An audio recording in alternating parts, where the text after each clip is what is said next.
Beseder, Heilige Tzadikim, good morning to you. So as we start our week, let's start with our shot of wisdom. So I just finished reading a very interesting article, and the article was labeled 7 mentalities of successful people, 7 mentalities that successful people hold by. And they interviewed a bunch of successful people, and through the interview, these are the sort of points that they live with.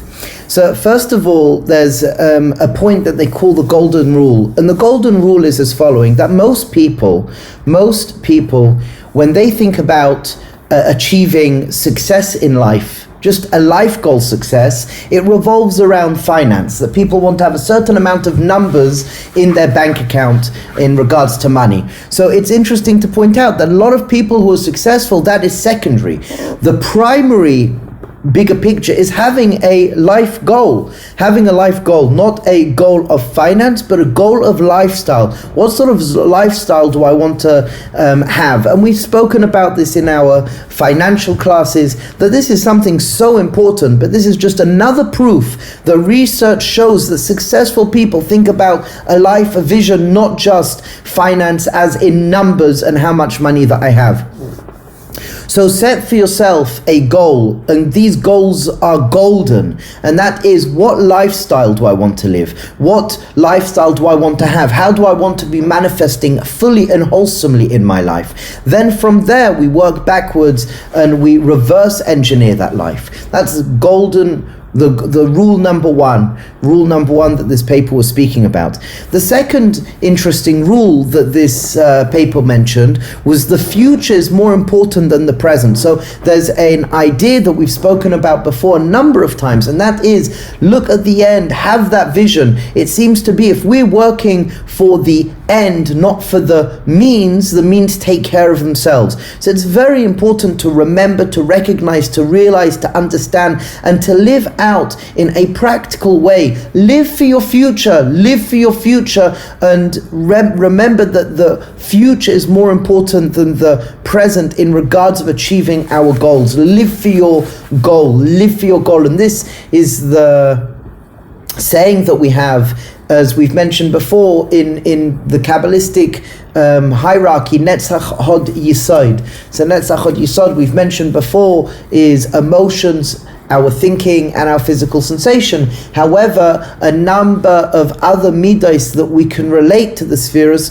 we related how Netzach Hod Yesod is that of Chazon, having hope, live with hope, and then live with gratitude, and live with resilience, grit. The Netzach Hod Yesod is hope, gratitude, and resilience. That if a person's living with hope, a person sees the bigger picture, and we know everything will always work out, because in the Derech of Hashem, HaKadosh Baruch Hu's plan will always work out. So live for the future, recognize that if we have that future, we have that hope, and we're living towards that hope. That's something so important, that our values and beliefs are guiding us, so we don't move left or right from them. Number 3 is, failure is not coded as something negative. Remember, we showed you that comic strip where there's a guy standing with lots of what looks like boxes, and on the boxes it says failure, and the first picture is the person standing with all these boxes on their head, 20, 30 boxes on their head. It's heavy, it's weighing them down, they can't move, he's trying to balance, he's walking on eggshells as these boxes don't fall off, and they're all labeled failure. But picture B is that the person is walking upstairs, steps, and each box is a step, and what does it say on the box?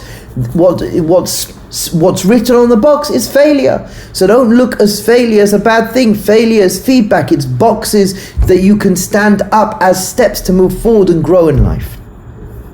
The fourth element that was spoken about is that opportunities exist everywhere. And we mentioned this as well in regards of being a baldas, that There's three modes. There's a mode of looking inside and having the ability to observe your own internal workings, and there's Bein Adam Lechavero, our relationship with HaKadosh Baruch Hu. But the other idea of Das is opening your eyes and seeing what's going on outside in your life. Opportunities exist everywhere, and we spoke about this in regards to Rabbi Nachman, that Rabbi Nachman says in Torah Hey that the world was created for me. I have to open up my eyes, look outside and see that opportunities for living a grand life of majesty are available everywhere.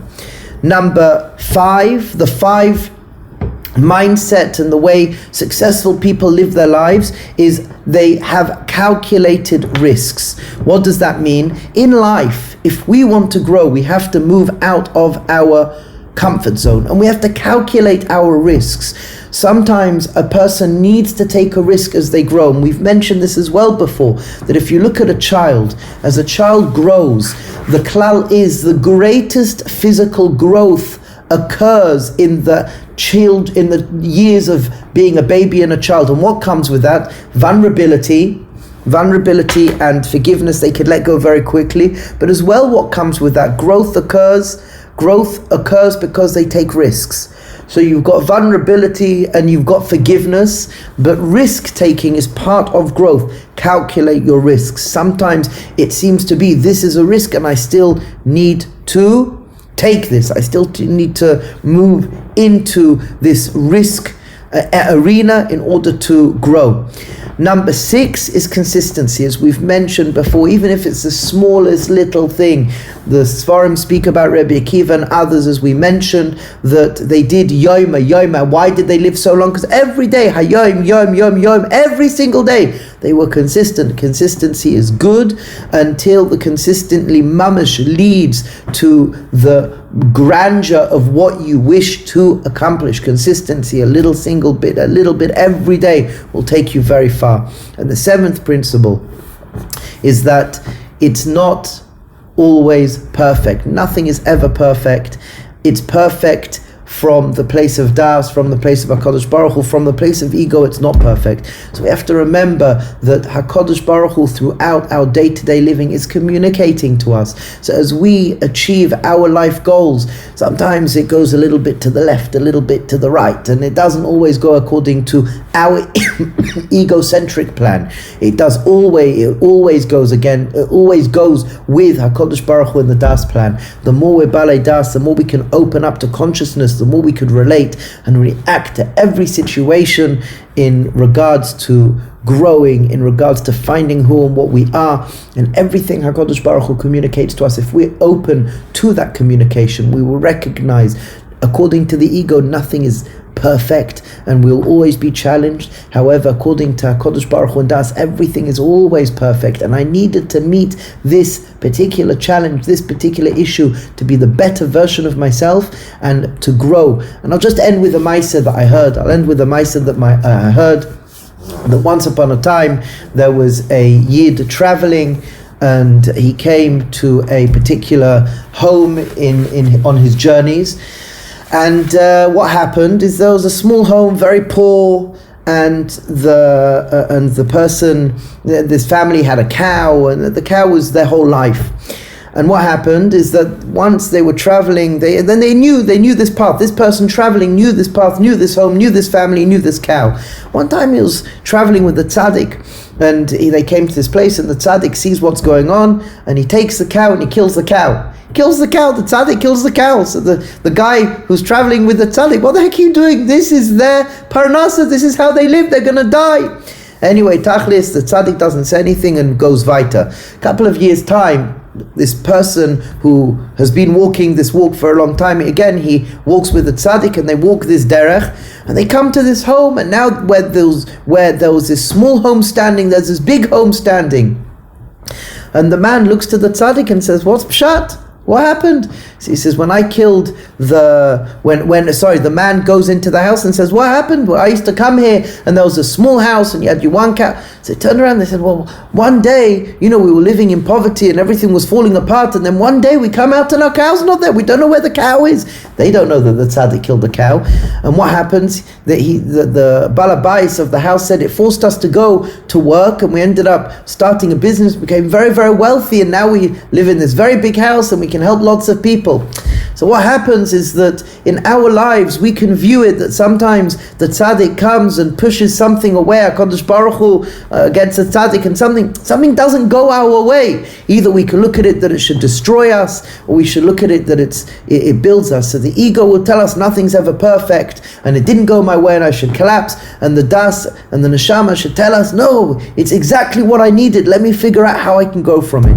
So Be'ezras Hashem, again, just a very, very quick recap. Number 1, a life goal.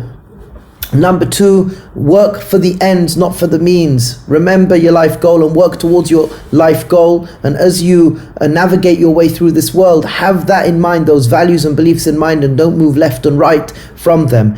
Number 3 is that failure is not a bad thing. You can either have it on your head and it holds you down, or could use it as stepping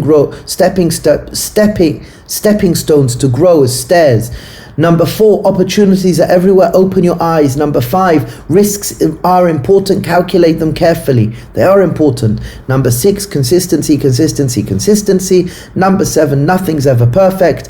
According to the ego, according to emunah, according to bitachon, everything is always perfect. We have to have the senses to open up to that. Be'ezras Hashem. Okay, Gei Sfarim.